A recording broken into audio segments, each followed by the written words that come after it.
Israel আমেরিকার আগ্রাসনের বিরুদ্ধে সব ধরনের শক্তি ব্যবহার করবে ইরান। মধ্যপ্রাচ্যে এবার যুদ্ধের দাবানল আরও ছড়িয়ে পড়ার চূড়ান্ত হুঙ্কার দিল ইরান।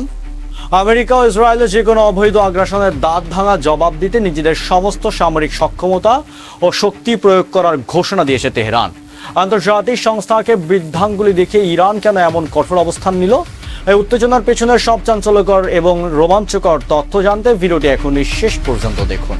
মধ্যপ্রাচ্যের ভূ রাজনীতিতে গত 1 আগস্ট এক নজিরবিহীন উত্তেজনার জন্ম দিয়েছে ইরানের পররাষ্ট্র মন্ত্রণালয়। দেশটির সশস্ত্র বাহিনীর সাহসিকতা উচ্চ প্রশংসা করে একটি আনুষ্ঠানিক অত্যন্ত কঠোর বিবৃতি প্রকাশ করা হয়েছে।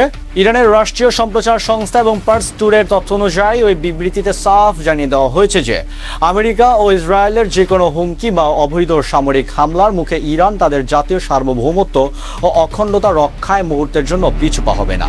তেহরান স্পষ্ট ভাষায় ঘোষণা করেছে যে আন্তর্জাতিক আইনের কাঠামোর ভেতরে থেকেই নিজেদের অধিকার, জাতীয় স্বার্থ এবং জাতীয় নিরাপত্তা রক্ষার্থে তাদের হাতে থাকা সব ধরনের সামরিক ও কৌশলগত সক্ষমতা একযোগে প্রয়োগ করা হবে। আমেরিকার পক্ষ থেকে যে লাগাতার হুমকি ও আগ্রাসন চালানো হচ্ছে তাতে কোনো ছাড় দেওয়া হবে না। ইরানের এই ক্ষোভের পেছনে রয়েছে একাধিক সুনির্দিষ্ট কারণ। বিবৃতিতে তেহরান বিশেষভাবে উল্লেখ করেছে যুক্তরাষ্ট্র কর্তৃক পারস্য উপসাগরের নৌ অবরোধ অব্যাহত রাখা, অবৈধ হুমকি প্রদান এবং বেসামরিক অবকাঠামোর ওপর যে কোনো ধরনের হামলা সরাসরি জাতিসংঘ সনদের সুস্পষ্ট লঙ্ঘন এবং জঘন্য আগ্রাসী কর্মকাণ্ড। সবচেয়ে বড় বিষয় হলো এই পরিস্থিতিতে জাতিসংঘ মহাসচিবের নিষ্ক্রিয়তা এবং জাতিসংঘের নিরাপত্তা পরিষদের রহস্যময় নীরবতার তীব্র সমালোচনা করছে ইরান। দেশটির মতে আন্তর্জাতিক শান্তি বজায় রাখার দায়িত্বপ্রাপ্ত এই সংস্থাগুলোর বর্তমান ভূমিকা তাদের নিজেদের আইনি দায়িত্বের সঙ্গে সম্পূর্ণ সংঘর্ষে। শুধু তাই নয়, কৌশলগতভাবে অত্যন্ত গুরুত্বপূর্ণ হরমুজ প্রণালীকে অস্থিতিশীল করার নেপথ্যে আমেরিকার চক্রান্ত রয়েছে বলে অভিযোগ করেছে ইরান। জাহাজ চলাচলের নিরাপত্তাকে অজুহাত বানিয়ে ওয়াশিংটন মূলত তেহরানের বিরুদ্ধে সামরিক ও রাজনৈতিক চাপ সৃষ্টির হাতিয়ার হিসেবে এই পথটি ব্যবহার করছে।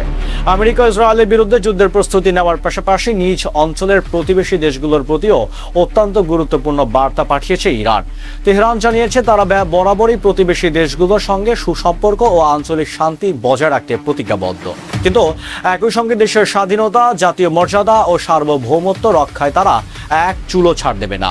সবচেয়ে বড় সতর্কতাটি উচ্চারণ করে ইরান বলেছে, কোনো আঞ্চলিক রাষ্ট্র যেন ভুলে বা কোনো প্রলোভনে পড়ে তাদের নিজস্ব ভূখণ্ড বা সামরিক অবকাঠামোকে ইরানের বিরুদ্ধে কোনো ধরনের সামরিক হামলায় ব্যবহারের সুযোগ না দেয়। যদি কোনো দেশ আমেরিকা বা ইসরায়েলের আগ্রাসনে সহযোগিতা করে তবে তার পরিণতি অত্যন্ত ভয়াবহ হতে পারে বলে ইঙ্গিতে বুঝিয়েছে তেহরান। সব শক্তি প্রয়োগের এই হুঁশিয়ারির মধ্যে দিয়ে মধ্যপ্রাচ্যের সংকটময় পরিস্থিতি এখন এক চরম পরিণতির দিকে এগিয়ে যাচ্ছে। বন্ধুরা, আমেরিকা ও ইসরায়েলের বিরুদ্ধে ইরানের এই সার্বত্রিক শক্তির হুঁশিয়ারিকে আপনি কিভাবে দেখছেন? মধ্যপ্রাচ্যের এই উত্তেজনা কি শেষ পর্যন্ত বড় কোনো যুদ্ধে রূপ নিবে? আপনার মূল্যবান মতামত কমেন্ট বক্সে আমাদের অবশ্যই জানাবেন। ভিডিওটি ভালো লাগলে লাইক ও শেয়ার করুন। আন্তর্জাতিক ভূ রাজনীতির সমস্ত ব্রেকিং নিউজ সবার আগে পেতে আমাদের পেজটি ফলো করে চ্যানেলটি সাবস্ক্রাইব করুন। ধন্যবাদ।